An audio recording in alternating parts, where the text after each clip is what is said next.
မင်္ဂလာပါညီကိုမောင်မများခင်ဗျာပြည့်စရာကောင်းတဲ့အကြောင်းလေးတစ်ခုကိုကျွန်တော်ရဲ့အဖြစ်အပျက်လေးနဲ့နိုင်ရှင်းပြီးတော့တင်ပြပါမယ်လုံးဝပြည့်စရာကောင်းမှာမဟုတ်တော့ပါဘူးကျွန်တော်တို့ golf မှာ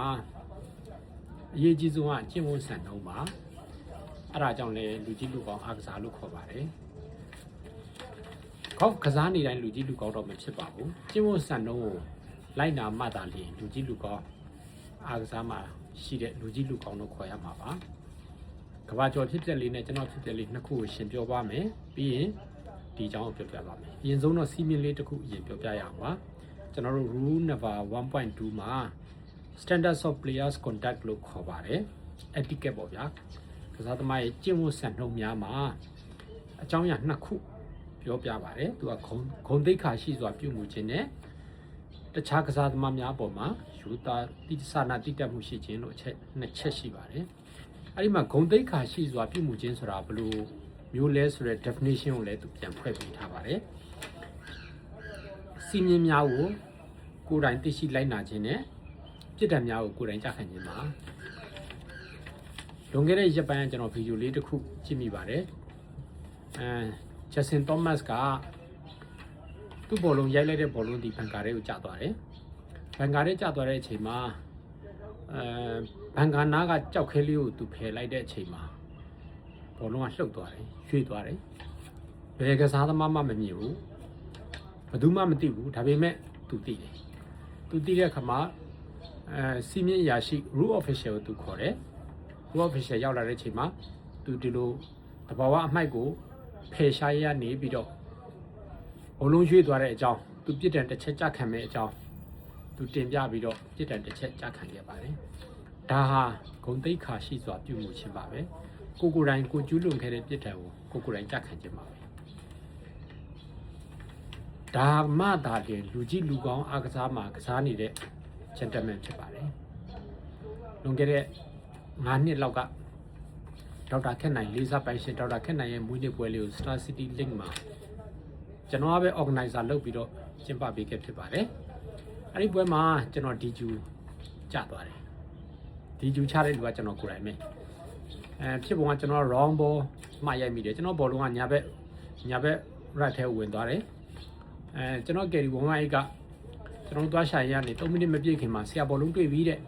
ကြည့်လိုက်တော့အမျိုးစားတူဘောလုံးကအမျိုးစားတူပဲရာထဲမှာကျွန်တော်ငုံကြည့်လိုက်တော့တွေ့တယ်အဲ့နဲ့ကျွန်တော်ဘောလုံးရိုက်လိုက်တယ်ရိုက်လိုက်ပြီးရောfairway တဲ့ကိုကျွန်တော်ထုတ်လိုက်တာပေါ့ဗျာ fairway တဲ့ထုတ်ပြီး second shot ရိုက်တယ်တတ် shot ရိုက်တယ် par or bogey I don't know ဘာဖြစ်တော့မှမသိဘူးပြီးရောကျွန်တော်အဲ့ဘောလုံးကိုကျင်းဝင်သွင်းပြီးရောနောက်ကျင်းဆက်ကစားတယ်ဒါပေမဲ့ကျွန်တော်ဘောလုံးမှာကျွန်တော်မာကာတွေအများနဲ့မှတ်လိရှိတယ်ကျွန်တော်ဘောလုံးအားလုံးမှာကျွန်တော်မာကာမှတ်တယ်နောက်ကျင်းတီကောင်ကနေတီရှော့ရိုက်လဲပြီးရောနောက်တစ်လုံးအဲ့လုံးက OB ထွက်သွားတော့နောက်တစ်လုံးရိုက်ဖို့ဘောလုံးနှိုက်လိုက်တဲ့အချိန်မှာကျွန်တော်ဘောလုံးမှာမာကာမရှိဘူးအဲ့နဲ့ကျွန်တော်ကယ်ရီလေးကိုမေးတယ်သမီးဒီဘောလုံးကမာကာမရှိဘူးငါဘောလုံးမဟုတ်ဘူးဆိုတော့ဆရာအဲ့ဒါဆိုရင်နောက်ကျင်းမှာမှားရိုက်ခဲ့တယ်ထင်တယ်တေချာသွားပြီးမှားတာဘယ်ကျင်းမှာမဖြစ်ခဲ့ဘူးဒီကျင်းမှာမှားတာအဲ့တော့ကျွန်တော်ကလည်းနောက်ကျင်းတီရှော့ကရိုက်ပြီးသွားပြီဆိုတော့အမှားပြင်ခွင့်မရှိတော့ဘူးကျွန်တော်တီကျူကျသွားတာကျွန်တော်သိတယ်ကျန်တဲ့အားလုံးကစားသမားအားလုံးကိုမြစ်တာရက်ခံလိုက်တယ်ကျွန်တော်တီကျူကျသွားပါပြီဒီမှာကျွန်တော်ဘောမှားရိုက်ခဲ့တယ်အမှားလည်းမပြင်ခဲ့ဘူး stroke play လည်းဖြစ်တဲ့အတွက်တီကျူပြစ်ဒဏ်ကြခံပါပြီလို့ကျွန်တော်အားလုံးကြီးညာခဲ့တယ်ကျွန်တော်ကိုရည်သွေးပြောတာမဟုတ်ပါဘူးဒါဒီဂုဏ်သိက္ခာရှိစွာပြုမှုခြင်းပါပဲကျွန်တော်တို့ golf ကစားသမားတွေမှာအရေးကြီးဆုံးကဒီ 1.2 ပါ players of standards of player conduct ပါဂုဏ်သိက္ခာရှိစွာပြုမှုခြင်းပါကျွန်တော်တို့ golf အားကစားမှာကတခြားအားကစားသမားနဲ့မတူတာကဒိုင်လူကြီးတည်တတ်မထားပါဘူးကိုယ့်ရဲ့ဒိုင်လူကြီးကကိုယ်တိုင်ပါပဲတခြားအားကစားသမားတွေမှာဘောလုံးပွဲတွေမှာဒိုင်လူကြီးကပြစ်ဒဏ်ကြဖို့လိုက်ကြည့်နေတယ်မှားပြီးဆိုဝစီမှုတ်တယ်ဗာပြစ်ဒဏ်ကျူးလွန်တယ်တန်းပြောတယ်ဆိုတော့ဒိုင်လူကြီးတွေကသူတို့ရဲ့ judgment ကိုကြည့်နေတာအခုကတော့ကစားသမားရဲ့ player judgment ပါပဲကျွန်တော်တို့ကစားသမားကိုယ်တိုင်ကိုယ့်ရဲ့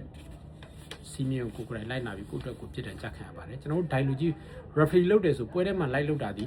ကစားသမားတွေအမှားမကျူးလို့မိအောင်ကိုကကူညီဖို့လိုက်တာပဲဖြစ်ပါတယ်ဆိုပါစို့ MPC ရရှာတယ် APC ကရှာတဲ့ခါမှာနေရာမမှားအောင် official ခေါ်တယ်ကျွန်တော်တို့ကဟုတ်ပြီဒီနေရာပါပြောလိုက်လို့ရှေ့မှာမဖြစ်တော့နောက်ထပ်ပြစ်ဒဏ်တွေမကျူးလို့မိတော့အဲ့အတွက်ကျွန်တော်တို့က group official လိုက်လုပ်ပေးတာပါအဲ့တော့တကယ်တော့ကစားသမားတယောက်ရဲ့ဒိုင်နိုကြီးကကစားသမားကိုယ်တိုင်ပါပဲကျေးဇူး